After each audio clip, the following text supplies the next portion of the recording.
Ce que je vais faire aujourd'hui, c'est deux choses. La première, c'est je vais regarder le bouddhisme. Et là, il ne sera pas sur le PowerPoint parce qu'à la base, je l'avais coupé parce que j'étais sûr que je manquerais de temps. Fait que je vais vous le faire à l'oral. Et ensuite de ça, on va regarder l'athéisme. Et ce que je vais faire ensuite, c'est regarder un modèle de réponse basé sur l'Évangile qu'on peut donner à la fameuse question de la souffrance. Et pour mettre la table, commençons dès maintenant par poser le problème. Les atrocités du 20e siècle rendent difficilement crédible l'idée d'un Dieu bon qui prend soin de ses enfants. Peut-on encore croire à la providence divine après Auschwitz? Ça, c'est dans un article de philosophie que j'ai lu, Philosophie et culture. Et l'article, ce qu'il voulait montrer, c'est de démontrer que le Dieu tel qu'on le connaît, qu'on pense connaître, mais dans le fond, il n'est pas crédible. Parce qu'il est comme trop humain. Et la question de la souffrance, et là, cette année, on vient de fêter le centième anniversaire du siècle le plus sanglant de l'histoire de l'humanité. Et à ce moment-là, le Dieu chrétien, le fameux Dieu d'amour et de grâce, il n'est pas crédible. Et là, il se lance dans l'étude des religions pour montrer qu'aujourd'hui, la majorité des études faites dans le domaine des sciences des religions cherchent à étudier Dieu ou la divinité ou quelque chose de façon différente. Et là, le bouddhisme arrive en Occident avec fascination et pour plusieurs raisons. Et puis là, ça devient un petit peu le vocabulaire, le nouveau vocabulaire que l'Occident a à faire face. Et là, même le christianisme a commencé à rentrer dans nos églises. Et de plus en plus, on entend parler de doctrines qui proviennent du bouddhisme. Dans les 2 dernières semaines, j'ai eu 5 personnes qui m'ont questionné sur la réincarnation ou différents modèles que le bouddhisme communique. C'est de plus en plus populaire. Et ce que je veux faire aujourd'hui, c'est ça, c'est regarder le bouddhisme et ensuite de ça, on va regarder l'athéisme. Et il est facile de rejeter le christianisme pour passer à autre chose. Mais en même temps, on nous accuse. Comment concilier un Dieu d'amour avec la souffrance? Si Dieu il est bon, il voudrait que le mal n'existe pas, le mal existe, donc Dieu n'est pas bon. S'il était tout-puissant, il ferait en sorte que le mal n'existe pas, fait que soit qu'il veut pas ou soit qu'il peut pas. S'il veut pas, il n'est pas bon, puis s'il peut pas, il n'est pas tout-puissant. T'sais. Et là, on nous amène des réflexions comme ça. Et en même temps, je ne peux pas m'empêcher de leur poser la question, c'est beau, tu rejettes le christianisme, mais toi, comment tu l'expliques? Tu rejettes sur cette base-là, mais c'est important que tu me donnes une réponse. Et ça, souvent, ça choque un petit peu. Et commençons par le bouddhisme. Je viens d'une culture, d'une culture. Mon bagage provient des arts martiaux. Je fais du judo depuis l'âge de 4 ans et ma lecture principale de 14 à 18 ans, c'était des livres de philosophie bouddhiste. Et ça me fascine. Et même si je suis plus ou moins d'accord, puis plus je vieillissais, plus que je trouvais qu'il y avait des choses bizarres un petit peu qui arrivaient. Et là, j'ai voulu tester la méditation, puis tous ces trucs-là, mais en même temps, c'est des choses qui ne fonctionnent pas. Et quand je me suis converti, j'aime quand même étudier ça. Assez qu'il y a 2 3 ans, j'ai fait un cours à l'université sur le bouddhisme pour aller confronter des personnes qui croyaient ça et réfléchir un petit peu plus là-dessus. Et mon professeur sur le bouddhisme, il a commencé son cours comme ceci. Il a dit, depuis quelques dizaines d'années, on redécouvre la religion, mais autrement. On s'intéresse aux religions orientales et on est ravi de découvrir enfin des religions qui accordent de l'importance au contrôle du psychisme et de l'imagination. Et là, j'imagine que la majorité n'est pas familière avec le bouddhisme. Et on va faire un petit tour de ça. Et la puissance de la religion orientale en Occident vient du fait qu'on le qualifie de spirituel. On ne sait pas trop ce que ça veut dire, une religion spirituelle, quand on demande de le définir, mais ça sonne bien. Et puis, dans le fond, on se rend compte qu'il n'y a pas grand monde qui connaisse c'est quoi le véritable bouddhisme. En Occident, on le prend surtout comme une philosophie, mais à la base, c'est une religion. C'est une religion, et pour faire une espèce de sommaire de c'est quoi le bouddhisme, et on pourrait le dire comme ceci. Premièrement, Bouddha, il a démarré sa quête parce qu'il faisait face à la question de la maladie, de la mort et de la souffrance et du vieillissement. Et lui, c'était un prince qui vivait dans les palais. Et puis là, après plusieurs expériences, là, il y a une portion de légende là-dedans, là, puis on a de la difficulté à croire, à déterminer ce qui est légendaire de ce qui ne l'est pas. Mais ce qu'on sait, c'est qu'il a laissé sa femme et ses enfants pour aller trouver une réponse à la fameuse question de la souffrance, du vieillissement puis de la mort. Et évidemment, il était dans une portion là, dans le sud de l'Inde qui était de religion hindoue, de l'hindouisme. Et lui, il a trouvé des réponses. Et la réponse était celle-ci. C'est que la racine de toute souffrance réside dans les désirs. Donc, le bouddhisme, à la base, était pratiquement athée, mais en fin de compte, il était issu d'une religion qui avait plusieurs dieux. Et dans leur système, puis on le voit dans des films où ils font des prières à des esprits, puis tout ça, là, des fois avec le bouddhisme, même si on le perçoit souvent comme athée, sans Dieu, mais à la base, ce n'est pas le cas. Et évidemment, si la racine de toute souffrance, c'est les désirs, alors là, la solution, ça réside dans la suppression de tout désir. Et là, le système bouddhiste va fournir sa réponse. Alors, ils vont donner la méditation. Donc, à force de méditer, le renoncement du soi, qui, en passant, le soi, le moi, là, ma personne, c'est une illusion à laquelle il faut que je m'affranchisse. Évidemment, la méditation va m'aider à faire ça. Et il est fort probable que je ne sois pas capable de le faire à travers une seule vie.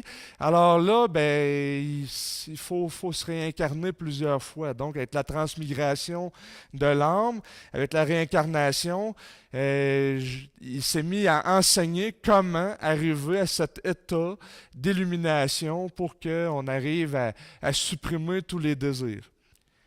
Alors ça, c'est le bouddhisme. Autrement dit, c'est qu'on devrait se libérer de l'illusion de notre individualité, de Dieu, du pardon, et puis même voire même des relations, afin d'affranchir tous nos désirs qui sont la source de toute souffrance.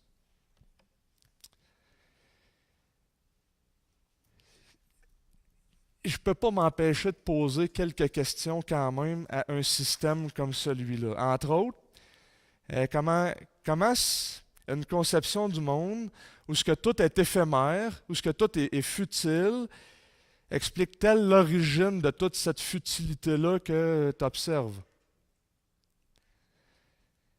Et comment t'expliques le moi qui observe toutes ces choses-là si tu n'existes pas?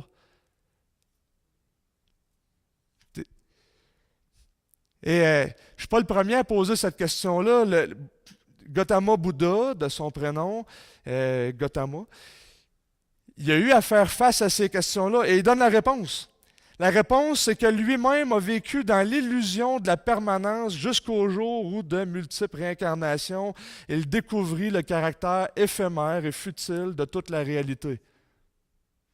Et là, quand il a pris connaissance de ça, c'est là qu'il a vécu l'illumination et qu'à partir de là, il se met à enseigner qu'on peut se libérer puis s'affranchir du cycle des réincarnations.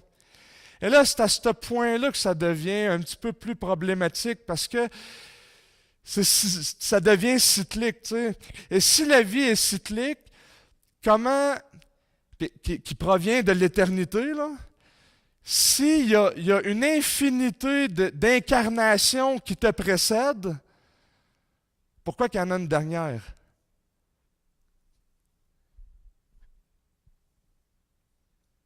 Et même dans mon cours, il y a une femme qui a posé la question au professeur. Puis le professeur a dit, et je le cite, c'est ce qu'il croit. Mais ils n'ont pas répondu « J'aime ta perspicacité ». Ils sont pris dans une contradiction. Tu sais, William Lane Craig disait, c'est comme sortir d'un trou sans fond. Par où qu'on commence? S'il y a une infinité de retours en arrière, pourquoi qu'il y en aurait une dernière? Ça ne fonctionne pas.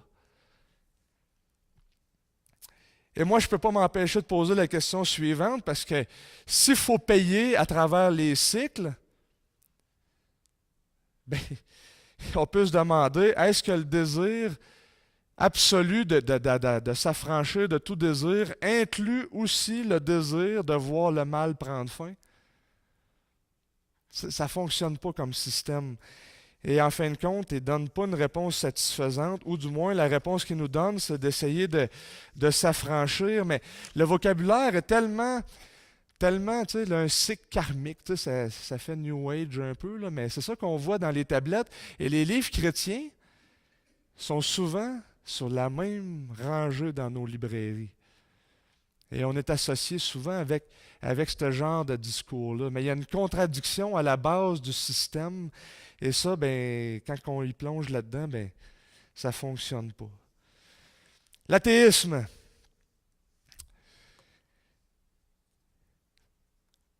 À quoi ça ressemblerait un monde où ce que Dieu n'existerait pas? Voici ce qu'un célèbre paléontologue est décédé aujourd'hui nous a dit.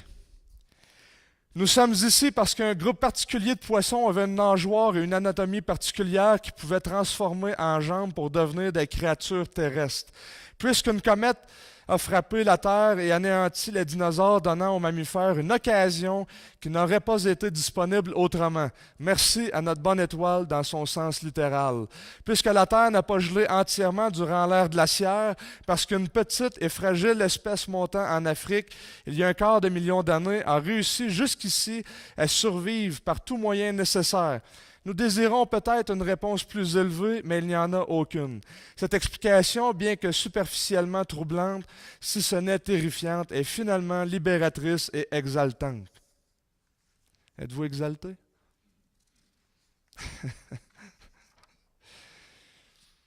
Depuis quelques années, il y a le discours des athées a vraiment changé. Et il y a de plus en plus de livres qui sont publiés. Et la figure dominante, c'est Richard Dawkins, qui est un biologiste, philosophe, et il est conférencier polémique. Puis il lance des affirmations choquantes. C'est lui qui a fait mettre sur les autobus Dieu n'existe probablement pas, alors cessez de vous en faire et vivez. Et là, en Angleterre, même ça a tellement été populaire qu'ils ont amené ça à Montréal. Et là, ça a créé un débat. Et je mentionne Dawkins parce que dans notre contexte actuel, c'est lui qui défend le plus une vision du monde sans Dieu. Et c'est le président de l'Association internationale des athées. Et dans un de ses livres en anglais, River Out of Eden, mon accent anglais, il a dit ceci. Je vous lis la citation au complet. Probablement que vous avez entendu une partie de la citation. Excusez, une partie de la citation, mais je vais vous la donner au complet. Il dit ceci. Si l'univers n'était que des électrons, le problème du mal ou de la souffrance n'existerait pas. Au contraire, si l'univers n'était que des électrons et des gènes égoïstes, des tragédies sans raison, telles cet accident d'autobus, évidemment, il fait référence à un accident d'autobus que des enfants sont décédés dans l'actualité de cette semaine-là, sont exactement ce à quoi nous devrions nous attendre, tout autant que tout événement chanceux qui pourrait nous arriver. Un tel univers ne serait ni mal ni bon en intention, il ne démontrait aucune intention de quelque sorte que ce soit. Dans un univers de force physique aveugle et de réplication génétique, quelques personnes vont être blessées, d'autres vont être chanceux, et on ne s'entendrait pas avoir de sens ni de justice. L'univers que nous observons a précisément les propriétés dont nous nous attendrions de lui s'il n'y avait pas, au fond, ni dessein, ni but, pas de bien, pas de mal, rien que l'indifférence aveugle et sans pitié. Comme le poète malheureux Haussmann l'a exprimé, la nature sans cœur, sans raison, ne saura rien et ne s'en soucierait jamais. L'ADN n'en sait rien et ne s'en soucie pas. L'ADN est, c'est tout, et nous dansons à sa musique. allait dire ça aux 6 millions de Juifs qui ont passé dans les chambres à gaz. Mon ami, tu danses au son de ton ADN. Aller à Montréal, à la Sainte-Justine, et voyez un enfant cancéreux qui est sur le point de mourir et dites-y, mon ami, tu danses au son de ton ADN. Ça, c'est le monde selon Dawkins.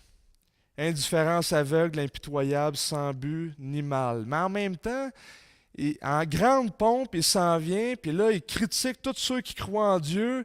Et ce que lui dit, c'est que l'origine de tous les mots, il y a un nom, et ça s'appelle la religion.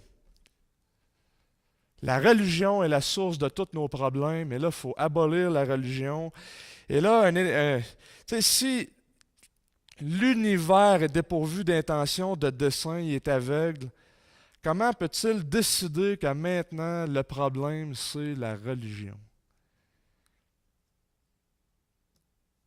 Voici le problème. Si on est simplement le produit des forces aveugles hors de notre contrôle, d'où vient le mal? Et ça, c'est une question que Paul Copan, un chrétien, a posée dans une conférence qui avait intitulée « Le fait de l'évolution ». Et puis, le professeur Copan s'est levé dans la filée pour la période de questions. Il a posé la question.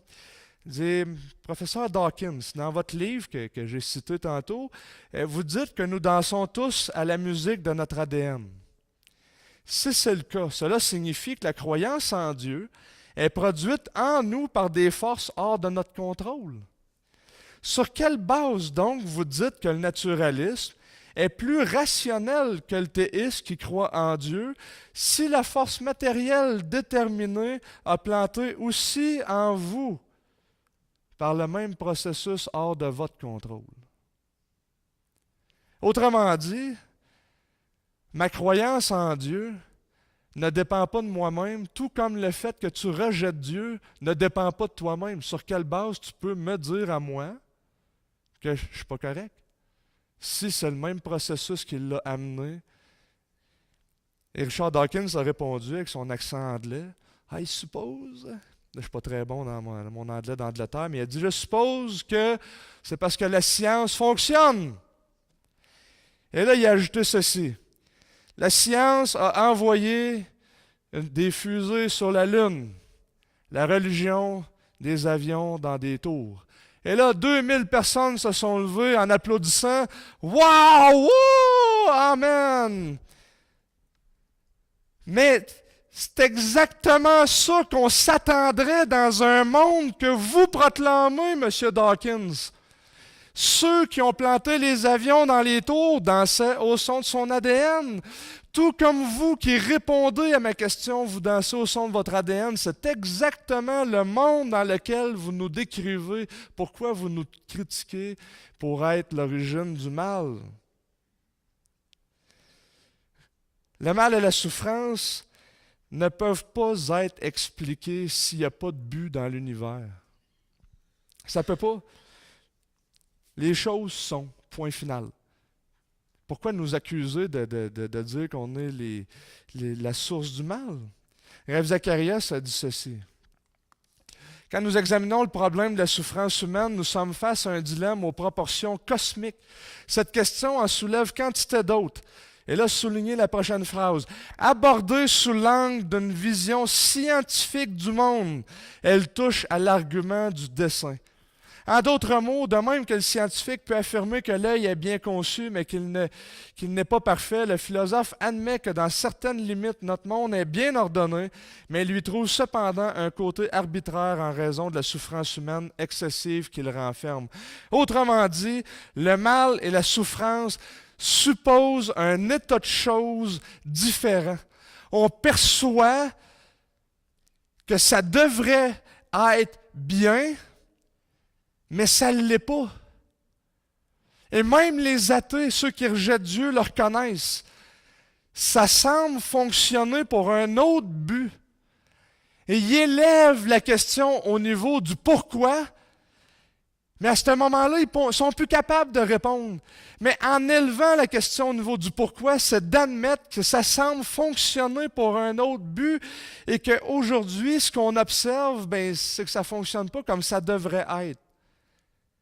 Mais ça, ben, en arrière de ça, on appelle ça l'idée d'un plan, l'idée d'un dessein.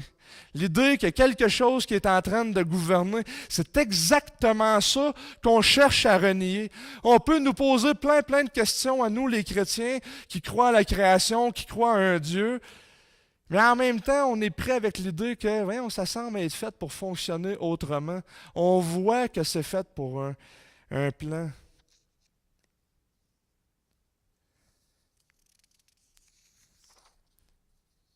Mais allons-y dans ce plan-là. L'Évangile. Il y a plusieurs façons qu'on peut répondre à la question, mais on peut répondre de façon très philosophique et prendre des raisonnements, puis là, de déconstruire les raisonnements pour montrer que ça ne se tient pas. Comme un peu le raisonnement que j'ai dit tantôt, là, avec la puissance de Dieu puis l'amour de Dieu, ça, c'est l'argument classique. Et là, ben, dans le fond, on cherche à nous amener dans une contradiction non nécessaire. Fais un choix. Il est soit bon, soit tout-puissant, mais il ne peut pas être les deux en même temps. Pierre, t'aimes-tu mieux une belle femme ou une femme intelligente? Mais pourquoi qu'une femme ne pourrait pas être belle et intelligente? Pourquoi faire un choix? Tu sais, on nous amène dans une contradiction non nécessaire. Pourquoi qu'ils ne seraient pas les deux? Et là, on peut déconstruire comme ça l'argument. Il y a une série de dizaines d'arguments qu'on peut donner. Mais pour illustrer le problème, j'ai choisi de donner un modèle de réponse tiré de Job. Tout le monde connaît Job ici, fait que je ne ferai pas un survol de Job. Mais en même temps, si on résume ou on cherche à faire une synthèse de ce que la Bible enseigne sur la souffrance, il me semble qu'il y a plusieurs éléments qui reviennent et ça nous aide, ou ça peut nous aider, ou du moins, en tout cas, moi, c'est 4 points qui m'aident à donner une réponse basée sur l'Évangile à la question de la souffrance. Comme je vous ai dit, je ne suis pas très philosophe, mais en même temps, je pourrais justifier ma méthode, là, mais je ne le ferai pas ce soir ou en partie. Mais illustrons le problème par la réalité, parce que les philosophes, ils nous amènent tout le temps plein de contradictions, mais en même temps, c'est exactement les mêmes questions qu'une femme au foyer va se poser, ou que l'éboueur, quand il ramasse les poubelles, va se poser, puis de n'importe qui au travail, le professeur qui fait face à ses élèves. Et pour l'illustrer, je vous amène le cas de mon maître de stage après mon baccalauréat, où ce que lui, il me racontait qu'il a perdu son frère, il s'est noyé devant lui alors qu'il essayait de le rattraper, puis il s'est noyé devant lui, puis il n'a jamais été capable de le sauver à l'âge de 27 ans. Et puis là, à la fin de mon stage, durant mon stage, il y avait un deuxième frère. Il y avait un jumelé ensemble et pendant 2 ans, c'était lui qui donnait les traitements parce qu'il y avait un cancer qui dégénérait et pendant mon stage, son frère est décédé. 3 semaines plus tard, je pense que c'est sa grand-mère ou son grand-père qui est décédé pendant mon stage. Et là, à la fin de mon stage, il apprend que je suis chrétien. Et là, il est tout surpris parce que là, il disait que j'étais assez rigoureux dans ma méthode. Et là, il était vraiment surpris que quelqu'un qui fait de la science soit chrétien. Et là, on se met à parler de la création, et tout ça, parce qu'il ne comprenait pas pourquoi un chrétien pouvait faire de la science. Et à un moment donné, je l'ai regardé, puis j'ai dit, écoute, ton problème là, pour l'existence de Dieu, ce n'est pas les molécules et la biologie. Ça, je suis convaincu que tu es capable de comprendre tout ça. Et le vrai problème, c'est si Dieu est bon, pourquoi qu'à mes frères, là, pourquoi que c'est arrivé? Il a penché la tête, puis il s'est mis à pleurer. Puis... Honnêtement, là, j'ai pas été capable de répondre. Et humblement, j'ai dit, je peux pas te donner un modèle de réponse, mais ça m'a marqué assez pour méditer, par exemple. Ben, je me suis dit, c'est pas normal qu'en tant que chrétien, je ne sois pas capable de donner une réponse qui amène à l'Évangile. On se pose les mêmes questions. Les mêmes questions. que nos philosophes dans le taux d'ivoire, qui sont dans leur bibliothèque, cherchent à nous ridiculiser. C'est les mêmes questions. Et Job a vécu la même question. Là, au chapitre 10 de Job, là, à un moment donné, il se lève, là, puis écoute donc, pourquoi que ça m'arrive? Il pose la question, pourquoi que ça m'arrive? Et là, ben, on voit qu'il perd tout, puis que là, ses amis ils viennent, puis bon, vous connaissez l'histoire. Et là, il y a souvent la phase émotionnelle dans tout ça. Hein? Et là, l'émotion, souvent, surtout quand ça arrive, et on est pris à jongler un petit peu avec nos émotions, ça nous emporte ailleurs, et souvent, on ne sait pas quoi dire. Et on se referme des fois en nous autres mêmes. Il y en a qui font complètement le contraire, ou qui en parlent à tout le monde, puis aussitôt qu'il arrive de quoi dans leur vie, tu passes 4 heures au téléphone avec eux autres. Et on a toutes des façons différentes de réagir. Et Dieu sait que ça peut nous amener à avoir une mauvaise réflexion. Et il va corriger ça. Parce qu'au chapitre 38, c'est là que ça devient intéressant, plus pour aujourd'hui, dans Job 38, c'est que Dieu va se révéler à Job. Il se révèle à Job dans la tempête, et là, il va questionner Job. Il va l'amener, il va faire ce qu'on pourrait appeler une éducation socratique. Et là, il va poser des questions et des questions et des questions, puis quand on pense qu'il a fini, bien, il revient avec une deuxième série de questions et une deuxième série de questions. Et là, question après question. Et là, il faut réaliser que Job 38 à 42, c'est le plus long exposé de la création dans toute la Bible, plus que la Genèse, chapitre 1 et 2. Pourquoi Dieu parle de la création? Pourquoi il prend Job et qu'il l'amène dans un complexe d'astronomie et il dit, regarde, on va regarder les étoiles ensemble, on va regarder la neige. Après ça, on va regarder le crocodile puis la chèvre qui accouche. Qu'est-ce que tu dis là? Et là, mon argument, il va en 4 points. Premièrement, le point de départ de la réflexion. Le point de départ, Job, il croit en Dieu, il croit qu'il est juste, il perd tout, il est malade, et puis là, ben, il se frotte même avec les tissons de bouteille, puis à cause de ses plaies, puis là, Dieu, il arrive, puis il lance là, une série de 64 questions. On s'attend à une réponse, là. Enfin, Dieu va venir, puis il demandait à Dieu de venir. Et Dieu vient. Et ce qu'on voit, c'est que Job, finalement, ne dit plus rien, et il se fait lancer en pleine figure 64 questions. Et Jésus fait exactement, dans le Nouveau Testament, souvent la même méthode. « Hey Jésus, moi j'ai une question pour toi. » Et là, on lance une question à Jésus, puis Jésus le regarde, puis il dit « Ouais, mais moi aussi j'ai une question pour toi. » Et ça, ben, c'est pertinent pour nous autres. C'est bon pour 2 choses. Premièrement, de répondre par une question, c'est que ça force celui qui pose la question à justifier son propre point de vue. Ça, c'était ma première partie du message. J'ai le droit de te questionner, moi aussi. Tu me questionnes, je vais te répondre. Mais moi aussi, laisse-moi te poser une question sur ton système de pensée. Et c'est important pour une deuxième chose, c'est que ça donne le point de départ de la réflexion.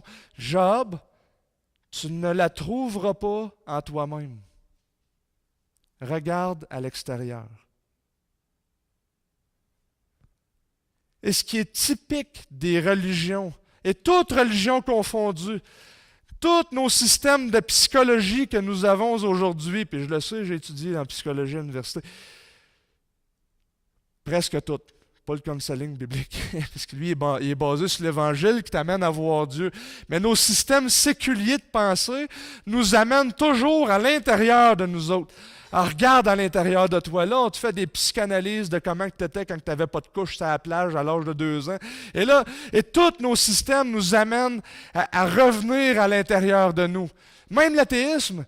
Il faut que tu trouves le bonheur en toi, soit par les plaisirs, soit par le reniement des plaisirs, mais tu vas trouver la réponse en toi-même. Le bouddhisme, il n'y a pas un système plus égocentrique que le bouddhisme. Médite, reviens, concentre en toi-même. C'est le même partout. C'est le même dans n'importe lequel, même l'islam. L'islam, ben, il faut que tu fasses les 5 piliers de l'islam et répète-les et fais-les de façon continue et trouve en toi cette force-là de le faire et mets ta foi en Allah et Mohammed qui est le prophète et ça revient toujours, ça revient toujours à tous les points. Et Dieu est en train de dire, en fin de compte à Job, t'as pas le bon point de départ. Et en résumé, là, ce qu'il dit à Job, c'est qui est celui qui obscurcit mes desseins par des propos dénués de connaissance? Autrement dit, là, dans notre langage à nous autres, c'est pourquoi tu te sers de ton ignorance pour nier ma providence. C'est ça qu'il dit à Job. Tu parles par ignorance. Et deuxièmement, après avoir dit ça, il amène l'argument du dessein. 64 questions concernant la création. Pourquoi? Et là, l'argument du dessein, en fin de compte, peut-être vous en avez déjà entendu parler, je vais essayer de ne pas être trop technique parce qu'il y a plusieurs formes d'arguments, là. Et je vais vous donner le mien, que j'ai formulé à la longue. Vous ne le trouverez pas dans un livre. C'est celui que j'ai formulé. Et puis, dans le fond, l'argument téléologique, là, ça c'est le mot philosophique, là, veut montrer que l'univers est produit d'un dessein, donc d'une cause ou d'un principe intelligent. Donc, il y a quelqu'un, en quelque part, qui a ordonné la nature. Ça ne vient pas du hasard, puis ce n'est pas le fruit de la sélection naturelle, autrement dit. Eh bien, l'idée de dessein, il vient de partout. Alors, pourquoi citer des chrétiens quand on peut citer des non-chrétiens? Richard Dawkins, que j'ai cité tantôt, définit la biologie comme ceci. La biologie est l'étude des choses compliquées qui ont l'apparence d'avoir été conçues pour un but. Francis Crick, lauréat du prix Nobel, co-découvreur de la structure de l'ADN, a dit ceci: les biologistes doivent constamment se rappeler que ce qu'ils voient dans leur microscope n'est pas le fruit d'un concepteur, mais plutôt de l'évolution. Tu sais, l'idée de plan dans la nature, là. Et l'argument que je vais vous donner vient en deux parties. La première partie, c'est un raisonnement que ça a été un argument que j'ai utilisé dans un débat avec un biologiste à l'université à Montréal. Et puis, je parlais avec un docteur en philosophie. Puis moi, je voulais tester mon argument. Je voulais voir s'il était valide. Et là, ça a donné que je suis tombé sur un docteur en philosophie. Fait que je dis, soit qu'il va démolir mon argument, ou soit qu'il va l'approuver. Et finalement, ça a été le débat le moins long de toute ma vie. Et là, j'y ai dit ceci. L'intelligence peut produire, créer ou engendrer de la complexité. Toutes formes de vie sont complexes. C'est la définition de la biologie, c'est l'étude des systèmes complexes. Donc, la vie provient d'une cause intelligente. Là, le philosophe, il regarde ça parce qu'il y a seulement deux façons de montrer que je n'ai pas raison. La première, c'est soit que vous prenez mes deux prémices, là, les deux premiers énoncés, puis que vous me montrez qu'ils n'ont pas de lien ensemble.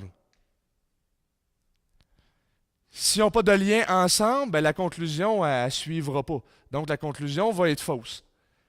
Ou encore, vous me démontrez qu'il y a une des deux qui est fausse. Mais on s'entend tous sur la deuxième, que toutes formes de vie sont complexes. Donc, il faut que vous me montriez que la première est fausse. Et lui, il pense à ça, puis il dit, effectivement, si ton raisonnement il est bon, la conclusion va s'en suivre. Maintenant, la question, c'est, est-ce qu'il y a juste l'intelligence qui peut produire, engendrer, créer de la complexité? Il dit, c'est ça le débat aujourd'hui. Et là, rapidement, ça l'arrive. La sélection naturelle. C'est ce qu'on observe, les mutations génétiques, puis tout ça, puis le hasard qui agit. Et là, je dis, écoute, la sélection naturelle, ça agit sur ce qui existe déjà. Ça ne crée rien, ça n'amène pas une nouvelle information. Ça fait juste le tri dans ce qui existe déjà. Il dit, c'est bien trop vrai, ça. Il dit, le hasard. Il dit, le hasard, il dit, c'est rien de... Tu sais, il n'y a pas de contenu matériel à ça, il n'y a pas... Et je le cite littéralement, il s'est relevé, il m'a regardé et il a dit, nous devons reconsidérer l'intelligence comme principe premier générateur de vie. Ça fait 1 heure et demie qu'on débat. Alors, ça m'amène à vous parler du hasard. D'un côté, ce mot-là, ça réfère à des probabilités mathématiques. Si je vous dis le chiffre 22%, ça ne crée pas rien, ça. C'est une statistique, ça n'engendre rien. La sélection naturelle, c'est même pas une théorie qui explique tout. Ça n'explique pas l'origine de l'univers. Ça n'explique même pas l'origine à partir de rien d'un système reproducteur de molécules. C'est simplement la description de ce qu'on observe. Et ça, ben, ça sert absolument à rien pratiquement en biologie, souvent dans les laboratoires. Dans le domaine de l'activité physique, ça me sert à quelque chose. Je peux vous dire que les gymnastes, de façon générale, sont plus petits que la moyenne du monde. Pourquoi? Que les plus petits performent plus, c'est parce qu'ils ont plus de facilité à aller chercher plus de vitesse de rotation, etc., etc. Donc, il y a une sélection qui se fait naturellement où ce que les plus petits vont performer. Mais ça ne crée rien. Ce n'est pas parce qu'ils font de la gymnastique qu'ils sont petits. Là. Sinon, on jouerait tout au basketball. Fait que c'est juste la description de ce qu'on observe. Et ça m'amène à mon deuxième argument. La vie provient ou est causée soit du hasard, de la sélection naturelle ou d'un architecte, un agent intelligent, parce que c'est les trois seules théories en biologie qui sont proposées. La vie n'est pas le produit du hasard ni de la sélection naturelle, donc la vie provient d'une cause intelligente. Ce n'est pas une démonstration complète de l'existence de Dieu dans son sens chrétien complet du terme, mais ça augmente grandement la possibilité que Dieu existe et que le Dieu chrétien existe. Et ça nous fait rappeler une lointaine analogie là, qui nous fait penser à nous en tant qu'esprit ou intelligence qui crée des choses. Ça a le mérite d'être expérimenté à tous les jours. Je crée des choses. Je fais des choses. J'observe que l'intelligence fait quelque chose. Je le sais, je le vois. Je ne dis pas que je suis intelligent, je dis juste que je suis né créatif parce qu'en art plastique, je n'étais pas très... Et l'argument du dessin ensemble, c'est l'argument que Dieu existe et qu'il a la capacité de donner la vie. Puis il commence par l'astronomie en regardant les étoiles avec Job, puis en regardant la neige. Puis ensuite de ça, il en arrive à parler des animaux. Tu vois Job, regarde les étoiles puis la neige. Ah, t'as-tu vu aussi la chèvre, comment qu'elle accouche, puis comment tout est calculé dans son affaire? Pourquoi que, t'as-tu vu aussi le crocodile, la mâchoire? T'as-tu vu, réfléchis. Pourquoi tu me dis ça? C'est comme s'il disait à Job, laisse-moi t'impressionner. Laisse-moi te montrer à quel point je suis ingénieux. Laisse-moi te montrer à quel point que mon ingéniosité là, fonctionne en harmonie, puis que toi, tu ne peux pas tout comprendre les ramifications qu'il y a dans l'univers. Et tu penses que je ne vois pas ta souffrance, Job? Non, non, au contraire. Je contrôle tout. Mais sors de toi-même pour observer ce que je suis en train de faire. Et je ne t'ai pas oublié. C'est ça qu'il dit à Job. En fin de compte, tu ne seras jamais tel que tu devrais être si tu ne sors pas de toi-même pour contempler la création. Parce qu'on voit qu'il y a un plan. On voit que c'est ordonné. Des fois, on nous pose des questions. Tu sais, Jean-Luc, explique-moi là, la résistance des antibiotiques, comment que... Et là, on rentre dans un débat de molécules. Moi aussi, j'aimerais ça te poser une question. Pourquoi que le pingouin mâle va prendre l'œuf de la femelle pour le couver pendant à peu près 3 mois au détriment de sa vie, pendant que la femelle, elle s'en va manger, elle s'en va faire ses affaires, puis elle revient 3 mois plus tard. Si tu me dis que le pingouin sait qu'il y a un bébé pingouin dans l'œuf, tu es en train de me dire qu'il y a une intention dans la création parce que lui, il le sait. C'est justement ce que tu veux nier. Sinon, explique-moi-le. Par essai erreur, la survie du plus fort, voyons. La survie du plus fort, là, c'est que lui va aller manger, puis la femelle va rester en arrière et s'en pognerait un autre plus loin. C'est ce qu'on observe avec bien d'autres espèces. Tu sais, on voit qu'il y a un plan. On le voit à l'œil nu même. Le point de départ, il n'est pas à nous autres mêmes. Contempler les desseins de Dieu. Et en fin de compte, dans tout ça, on voit qu'il semble avoir un sens. Et l'idée de sens, même on parle de l'histoire de l'humanité comme d'un récit, l'histoire de l'humanité. Comment je peux connaître que Dieu existe, pas que Dieu existe, mais comment je peux connaître que Dieu a un sens ou une intention derrière la souffrance? La réponse, là, c'est « je ne le peux pas ». À moins qu'il se révèle à nous. Oui, les chrétiens croient que Dieu s'est révélé à nous. Parce que s'il ne se révèle pas à nous autres, je ne pourrai jamais savoir ce qu'il y a dans la pensée de Dieu. Mais il se révèle à nous. Et il y a un dessein perceptible, et la question c'est, est-ce qu'il y a des événements dans l'histoire de l'humanité qui ne s'expliquent pas strictement en termes matériels, en termes d'atomes et de molécules? Et si c'est le cas, peut-être qu'à ce moment-là, je peux voir que Dieu agit dans l'histoire. Et il y en a des événements comme ça. La résurrection. La vie de Jésus est marquée et c'est l'événement autour de la vie de Jésus le plus significatif dans toute l'histoire de l'humanité. Il y en a qui ont revendiqué des miracles ici et là, mais ce qui était notable dans toute l'histoire de l'humanité, c'est quand Jésus était là. Quand Jésus était là, à ce moment-là, je peux commencer à considérer que si je ne suis pas capable d'expliquer ce qui est en train de se produire en termes de molécules et de science, là, bien peut-être que c'est parce que Dieu est en train de s'approcher de nous autres et il veut nous dire quelque chose. Et si, en plus de ça, je suis capable de voir qu'il crée quelque chose à partir de rien, qu'il donne la vie à partir de rien, ce que j'observe au début de l'univers, bien, il y a des grandes chances que ce qui est en train de me dire là fait écho exactement au même Dieu qu'on a au début de la création. Et là, je dois être attentif à ce qui est en train de se passer à ce moment-là. Dallas Willard a dit ceci: ce que nous savons, c'est que les esprits humains créent de façon standard pour un but et qu'ils conservent un intérêt actif dans la chose créée et ils se sentent intimement investis dans ce qu'ils créent, et cela d'autant plus l'originalité ou la créativité est impliquée.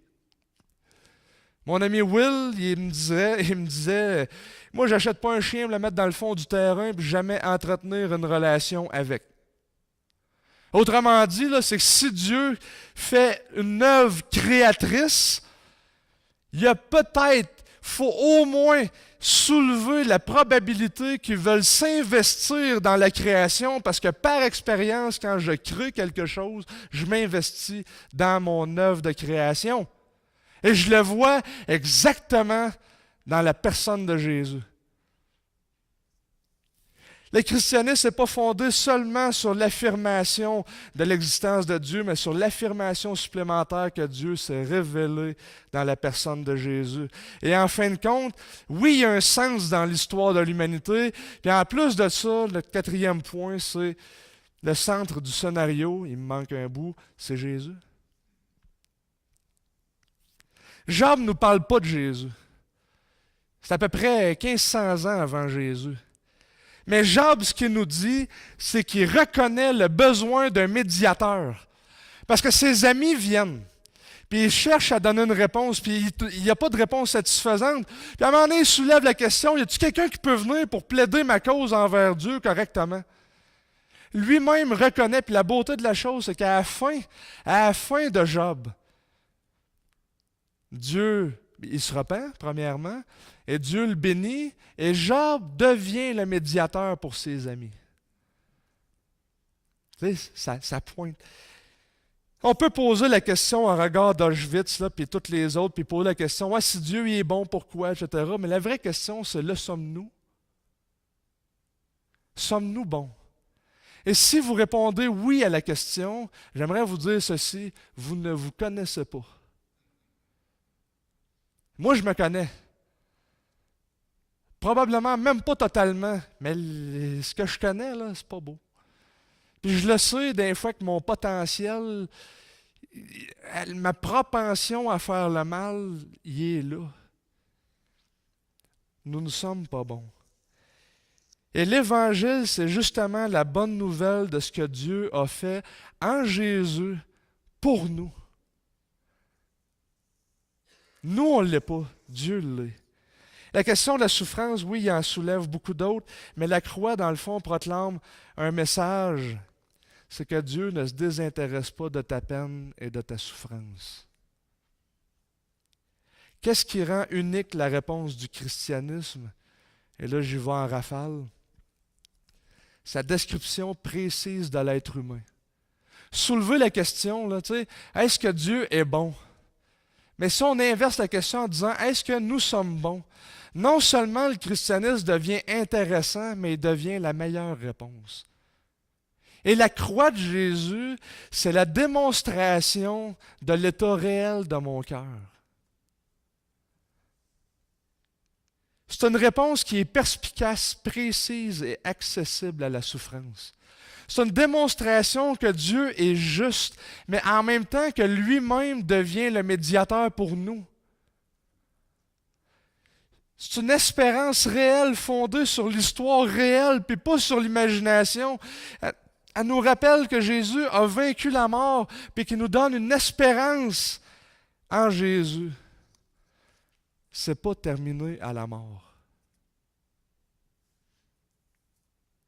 À la fin de sa vie, Bertrand Russell, le célèbre philosophe, 90 ans, il a écrit le fameux livre « Pourquoi je ne suis pas chrétien » dans les années 70. Et là, ça a explosé. Puis on lui a posé la question lors d'une de ses dernières entrevues. Tu sais, là, tu n'as plus rien à préserver. Tu sais, ta job et tout ça. Je veux dire, tu n'as plus rien. Là, tu t'en vas vers la tombe. Là, tu sais, ça s'en vient. Là. Qu'est-ce que tu as? Qu'est-ce que tu as? Et il a répondu « Je n'ai rien d'autre que le désespoir. » Il comprend la signification de rejeter Dieu. Et ce que Auschwitz nous montre, puis la Deuxième Guerre mondiale nous montre, c'est pas que le rejet de Dieu, c'est nouveau. C'est pas nouveau, ça a toujours été. C'est juste que là, on est en train d'essayer de le faire à grande échelle. Le centre du message, où convergent les arguments? Bien, c'est la croix de Jésus, et c'est exactement à cet endroit-là que Dieu rencontre sa création. Ça dévoile nos cœurs. Et en même temps, tu sais, Job, bon, là, mes 4 points, là, tu sais, le point de départ, l'argument tiré de la création, ensuite de ça, le sens du scénario, puis Jésus qui en est le centre. Vous pouvez prendre beaucoup de passages dans la Bible pour l'expliquer. Je l'ai pris à partir de Job, mais si on prend, par exemple, un passage que vous connaissez tous, juste pour mettre ça, pour que vous puissiez... c'est un processus mnémotechnique pour le mémoriser. Prenez un passage que vous connaissez tous par cœur. Jean 3,16. Il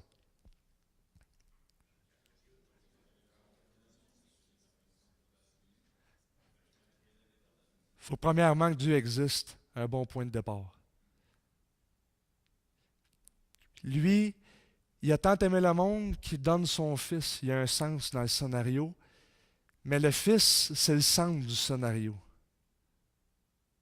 C'est là où il rencontre la création, afin qu'on entre en relation par la foi. C'est ça le plan. On le voit dans Job, le besoin d'un médiateur, le sens du scénario, on le voit dans les évangiles.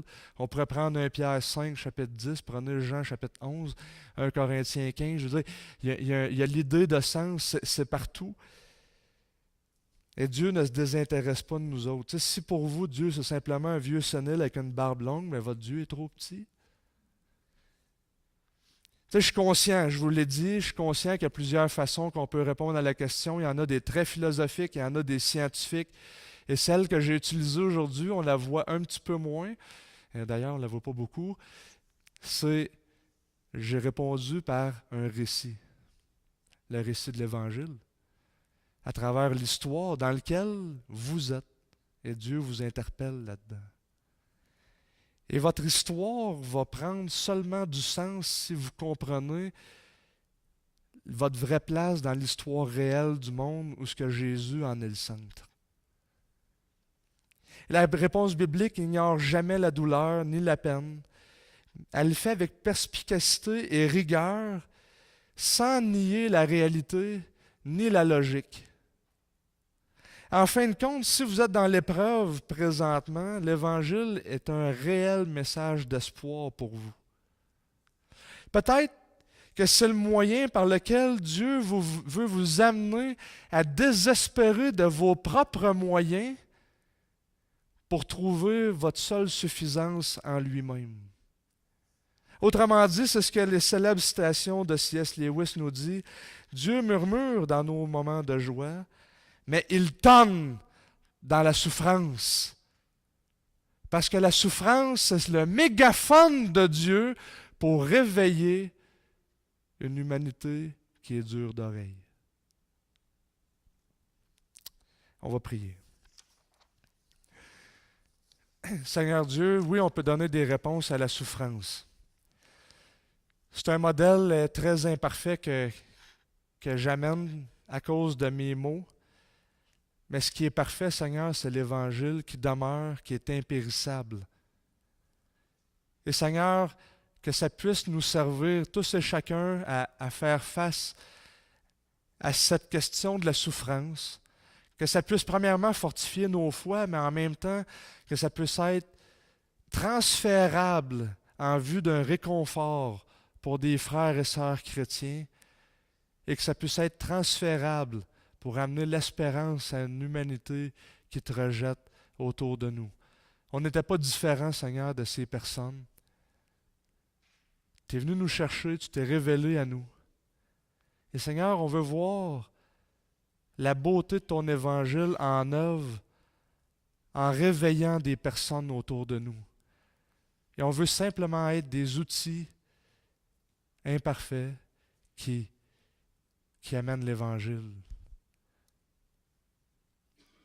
Produis en nous un amour et une humilité, comme Job finalement, qui se repent et qui reconnaît sa finitude, et que ça ne devienne pas strictement un problème philosophique, Seigneur, mais un problème dans notre histoire qui nous amène à découvrir qui tu es un peu plus.